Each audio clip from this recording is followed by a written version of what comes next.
Hello बच्चों, कैसे हो सब लोग। आज हम जेईई मेंस 2025 का एक क्वेश्चन सॉल्व करने वाले हैं। क्वेश्चंस में हमें पूछा है कि incorrect statements regarding geometrical isomerisms are. तो पहला जो स्टेटमेंट है, प्रोपीन शोज ज्योमेट्रिकल आइसोमेरिज्म। बच्चा मैं आपको एक ज्योमेट्रिकल आइसोमेरिज्म के बारे में एक बोलता हूँ।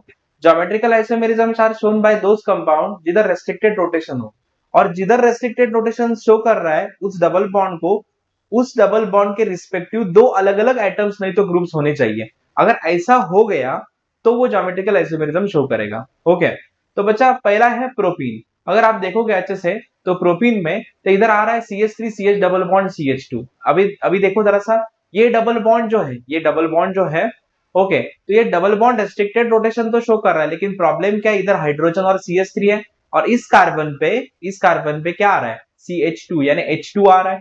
तो इस कार्बन के रिस्पेक्टिव ज्योमेट्रिकल आइसोमेरिज्म शो नहीं करेगा, तो इट नेवर शोज GI। तो पहला स्टेटमेंट इनकरेक्ट है।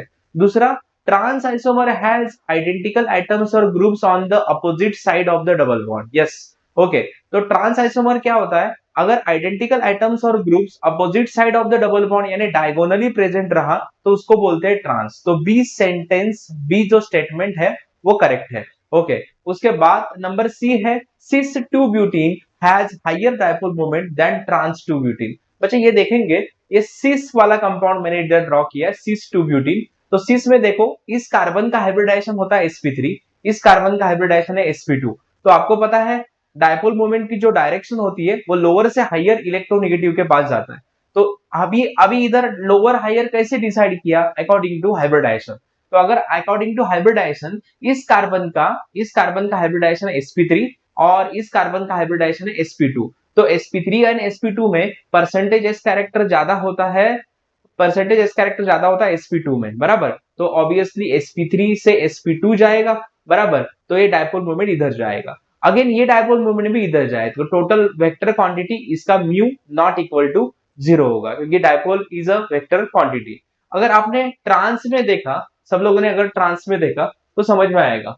ट्रांस में क्या हो रहा है, ट्रांस में हो रहा है बच्चा CH3 C, तो डायपोल मोमेंट अगेन इधर जाएगा और ये CH3 से C के पास जाएगा, यानी दोनों डायपोल क्या हो जाएंगे, कैंसल, यानी म्यू क्या होगा, 0 होगा। यानी जो थर्ड सेंटेंस दिया है, cis 2 butene has higher dipole moment than trans 2 butene, third sentence correct है।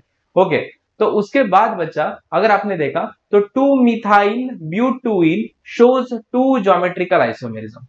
ओके, डी ऑप्शन है उसमें। अगर हमने ड्रॉ किया स्ट्रक्चर 2 methyl butene का, सब लोग देखना अच्छे से, स्ट्रक्चर्स है 2 methyl butene, ये देखो 2 मिथाइल ब्यूटूइन। ओके, तो ये रेस्ट्रिक्टेड रोटेशन डबल बॉन्ड तो है, लेकिन इस कार्बन को 2 CH3 है, तो ये never shows GI, it never shows GI, यानी डी ऑप्शन भी हमारा इनकरेक्ट है। तो हमारे कौन से ऑप्शन ये हो गए, इनकरेक्ट हो गए, ए हो गया और कौन सा हो गया, डी हो गया। अभी जरा ई के पास आते, trans isomer has lower melting point than cis isomer. बच्चा जरा से इधर देखना, सीस एंड ट्रांस, जैसे मैंने बोला कि सिस में दो सेम ग्रुप एक ही साइड यानी एक ही इधर ऐसे प्रेजेंट होते हैं, बराबर है। सब लोग देखना, इधर ऐसे प्रेजेंट होते हैं, बराबर। तो अगर ये ऐसे प्रेजेंट है, इसका मीनिंग इधर क्लोज पैकिंग, इधर क्या होता है, CH3 में स्टीरिक हिंड्रेंस होता है। अगर ये CH3 अपोजिट आ रहा है तो इधर क्लोज पैकिंग यानी ट्रांस में क्लोज पैकिंग के चांसेस ज्यादा होते हैं। ओके, अगर क्लोज पैकिंग के चांसेस ज्यादा है तो इसका मेल्टिंग पॉइंट ज्यादा होगा, तो ट्रांस का मेल्टिंग पॉइंट ज्यादा होगा। ओके, तो इन्होंने पूछा है कि trans isomer has lower melting point, तो ये भी इनकरेक्ट है। तो answer A D E are incorrect. तो इससे हमारा जो आंसर जाने वाला है वो फोर्थ है। ओके, आंसर क्या होने वाला है, आंसर है फोर्थ। Thank you.